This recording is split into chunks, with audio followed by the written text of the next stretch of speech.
we've seen of capitalism in the West here today of too many oligopolies. Because capitalism should be against oligopolies. Because capitalism is what? If somebody makes too many profits, some new entrants are supposed to come and take those profits away. When you have a freedom of entry, when you have too many oligopolies, shows something is wrong with capitalism. So these are all symptoms to me of what went wrong with capitalism, and I argue that how the role of government has played in terms of creating these symptoms, whether it's oligopolies and what the government policies, too much regulation, bailing out companies, which leads to also zombification, the poison of low interest rates. These are some of the policies which have led to these perverse outcomes, and why the average person in the West in particular, is feeling so whipped by the system, and you have a great anti-establishment feeling. Clearly brought out thoughts in the book. And I want to just put what you just said, your words you put in context. You use the phrase socialism for billionaires. And I found that to be fascinating. Okay, well out of it, but could you explain that to our audience? Because that is going to be really interesting. Yeah, so what I say in the book is the fact that what we have today is, what Bernie Sanders warned people, like I quote him, and this is the irony of it, because, he's a self-avowed anti-capitalist, he calls himself a socialist. He sort of said that what we have in America today is socialism for the rich. And I said, yeah, I have some sympathy for that argument, except the solutions you're offering are exactly what helps these rich people, which is in terms of having too much easy money and stuff. So what I've said is that the concept of risk in America has been socialized, which is on the upside, like it is capitalism. On the downside, it is socialism. And what exactly do I mean by this? So, like a very important thing happened in 1987. So this is one of the other myths, right? Which we speak about the 1980s as this era where it was a big sort of takeoff in free markets, Reagan, Thatcher revolution and all going on. And as I argue in the book that in 1987, in the middle of all this, one very important thing happened. The stock market in America crashed by 20% on a Black Monday, as they called it. When the market crashed by 20%, for the first time then, the Fed chairman Alan Greenspan intervened to try and push the market back up, cut interest rates, intervene in the market to put. First time the US central bank intervened to push the market up. That came to be known as the Greenspan put. And after that, this feeling sort of emerged, which was true, that on the downside, the central bank's there to help you. In terms of that, on the upside, it's all for me. That so it's capitalism on the upside, socialism on the downside. But that's not what capitalism is supposed to be. Freedom.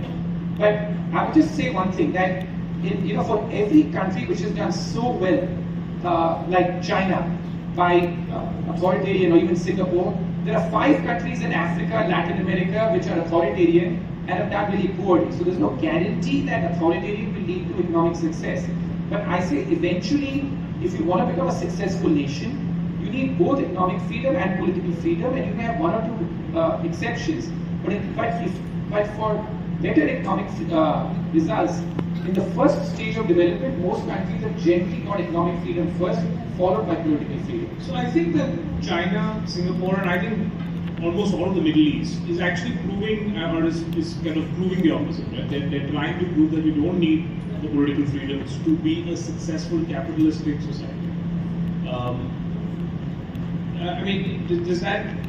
And they are sounding very successful on that journey. So I think maybe if we can kind of talk a bit about, are we all on the same page on what success even is? Do people is it just more income? Is there something beyond just income that make people feel successful? Well, I think there are cultural factors involved here as well. But I'm saying that we have to see whether China, now what happens to China? Does China get stuck in the middle income trap out here, right? Because its growth is struggling now. This great economic China boom that it's had, it's come to an end. So will China be able to succeed, or under Xi Jinping, with too much authoritarian rule, is China going to regress from here? So I think this debate is unsettled currently. And Singapore has been going strong. Yeah, Singapore is going strong, but Singapore also now has become much more democratic compared to what it used to be. In fact, the opposition in Singapore and all now have been making gains as well. And Singapore is a small country, but all the other East Asian countries now are genuine democracies. Korea, Taiwan, Indonesia, all these at one point in time were authoritarian regimes. They've all become democracies now. You know, I think yours probably is the first book which is so directly titled, What Went Wrong with Capitalism. But if you go to any bookstore, you will see plenty of books about what has gone wrong with democracy, what is going wrong with democracy, why democracy is not going to recover. That stream is kind of well flushed out. Is there actually a correlation, like you think democracy is doing badly and therefore capitalism does badly? Is that something that you say, is there a connection? I think the opposite. So in fact, as I argue in the book as well, that the last 20 to 30 years, so this is like an interesting, I think you spoke about in the past as well, that something has happened in the Western world. If you look at the polls as to why people are so unhappy today, as I said at the outset, with the economic results that you're getting. And it's correlated with one thing else, as I said here in the past also, that there's a unique term which was developed in India. It was called anti-incumbency, which some of our travel companions in fact came up with and all that. The term anti-incumbency is an Indian term. It was not, as I mentioned that when I would first write about it for, like in the Western paper, they were like, like the editors of the New York Times were asking that, what are you talking about? What is this term? And stuff. And you would say you wrote this thrice. Yeah, in terms of that. So like I would write about anti-incumbency, and it was a uniquely Indian term because India had anti-incumbency. In the Western countries, most governments would win re-election. Right? If you stood for re-election, you would win. That was the thing.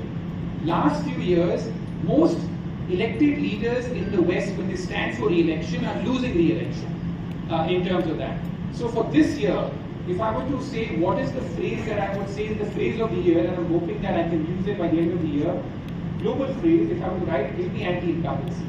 So the Indian trend has gone global, which is this anti-incumbency has become a global trend. So why has this happened? I argue that because of the distortions caused in the economic system, because of the fact that the average person in the Western world is feeling that the system is rigged, it's not working for them. It's become socialism for the rich. It's in terms of that. That's why I feel that people are so disaffected with what's happening. So